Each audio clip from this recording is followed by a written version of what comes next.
दोस्तों, यरूशलेम की फिजा में अभी भी धुआं तैर रहा है। वो धुआं सिर्फ जले हुए जंगलों का नहीं बल्कि सियासत के उस खेल का है जो अब शोलों से ज्यादा खतरनाक बन चुका है।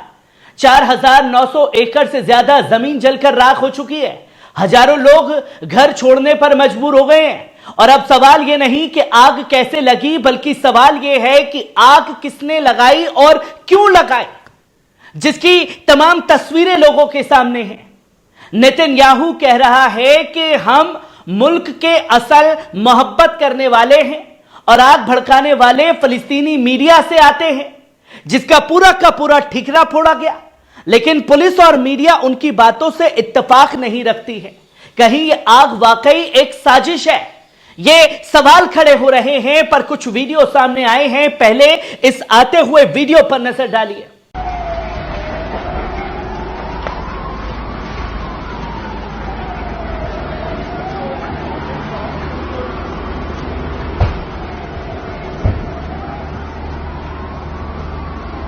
सिर्फ यह वीडियो नहीं आया है, बल्कि आयरन डोम धू धू कर करके जल रहा है। पहले इस वीडियो पर नजर डालिए।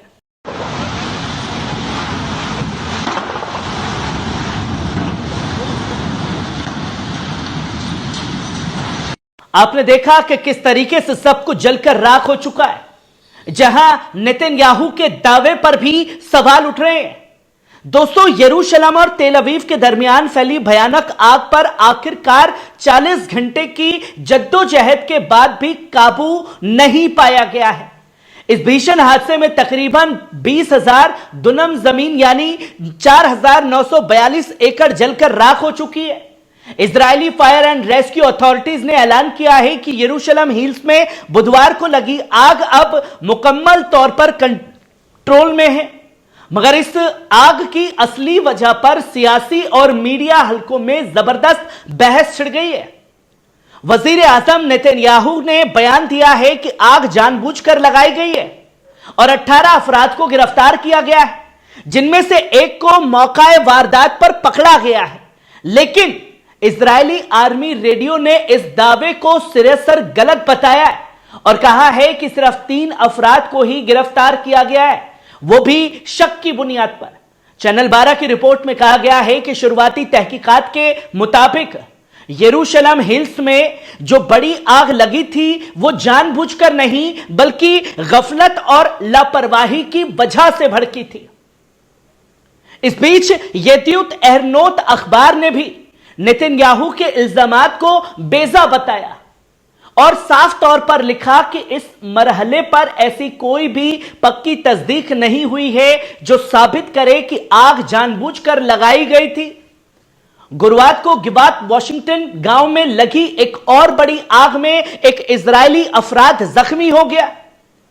वहीं इजराइल के चैनल 12 के मुताबिक राहत टीमों ने अब तक उस इलाके की आग पर मुकम्मल काबू नहीं पाया है और हालात बेहद मुश्किल हो गए। दमकल कर्मी रिहायशी इलाकों तक आग के फैलाव को रोकने के लिए रात दिन मेहनत कर रहे हैं। हुकूमत ने यरूशलेम और तेल अवीव के दरमियान बसे कई इलाकों से हजारों लोग महफूज मकामात पर मुंतकिल कर दिए गए हैं। कई अफराद को कारें छोड़कर पैदल भागना पड़ा क्योंकि आग ने सड़कों को भी अपनी लपेट में ले लिया था। अब सबकी नजर तहकीकाती टीम पर है जो जल्द पता लगाएगी कि यह आग वाकई एक साजिश थी या सिर्फ इंसानी लापरवाही का एक बड़ा नतीजा था। दोस्तों, पर आग पर सियासत शुरू हो चुकी है। अब यह सिर्फ जंगल की आग नहीं बल्कि सियासत की भी आग बन चुकी है। वजीर आजम नेतन्याहू ने यह ऐलान किया कि 18 लोगों को हमने गिरफ्तार किया है। पर दोस्तों, बेंजामिन नेतन्याहू हर बार अपनी नाकामयाबियों को छुपाने के लिए ठीकरा जो है किसी ना किसी के ऊपर फोड़ता रहता है। अगर दुनिया भर में इजराइल के खिलाफ कोई प्रोटेस्ट होता है, उसके खिलाफ एहतजाज होता है, तो वो एहतजाज नेतन्याहू और उसकी हुकूमत के खिलाफ होता है।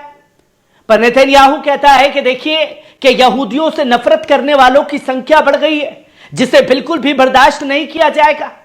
अगर एक छोटी सी सुई भी इजराइल के अंदर गिरती है तो सीधा इल्जाम का ठीकरा जो है वो फोड़ दिया जाता है हमास के ऊपर के हमास जिम्मेदार है।